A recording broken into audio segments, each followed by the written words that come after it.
Dünya şokdadır. İran rəsmən elan edib ki, hücuma keçirik. Bəli, bugünə qədər özünü müdafiə tədbirləri idi, amma İran Silahlı Qüvvələri hərbi doktrinasını kökündən dəyişərək müdafiə mövqeyindən hücum mərhələsinə keçdiyini bəyan edib.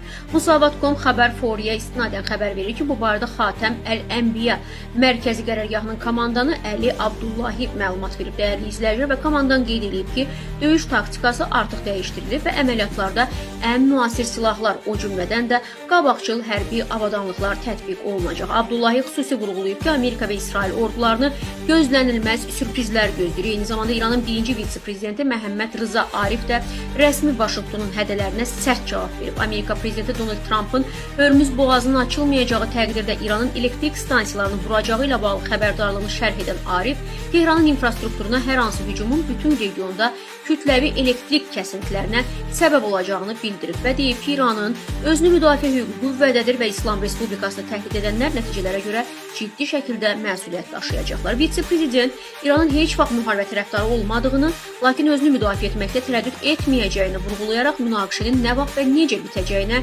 yalnız Tehranın qərar verəcəyini də bildirib. Xatırladım ki, İran həm də açıqlayıb ki, əgər İranın elektrik stansiyalarını Amerika vurarsa, o zaman Hörmüz boğazı da bağlanacaq.